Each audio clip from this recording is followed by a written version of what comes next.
સંશોધન મદદનીશ તેમજ આંકડા મદદનીશની પરીક્ષા આપવા જતાં આ વિડીયો જરૂરથી જોજો.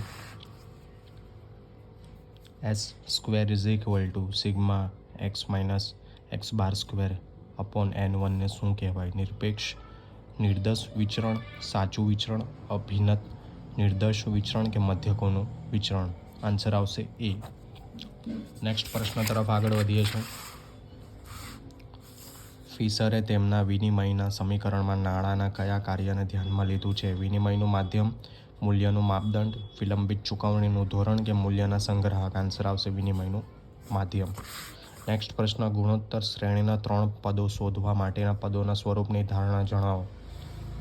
તમારો આન્સર આવશે ડી, A/R, A અને AR. આવા પ્રશ્નો તમને 100% પૂછાઈ શકે એવા છે. આ બધા પ્રશ્નો પૂછાઈ ચૂક્યા છે. એ પ્રશ્નો જોઈએ. R² કઈ કિંમત માટે બંને નિયત સંબંધ રેખાઓ કાટખૂણે છેદશે? 1 -1 0 1.2. આન્સર આવશે C 0. એક જ પ્રકારની માહિતી માટે કઈ આકૃતિ આલેખ વધુ અનુકૂળ ગણાય છે? પાય આકૃતિ, વૃત્તાંશ આલેખ, પાસેની સ્તંભાકૃતિ કે સ્તંભાકૃતિ? આન્સર આવશે સ્તંભાકૃતિ. ગાણિતિક રીતે સીમાંત સૃષ્ટિ ગુણને નીચે મુજબ દર્શાવી શકાય. સૂત્ર પૂછી લીધું છે તો MU = Δ/Δx. આન્સર આવશે ડી.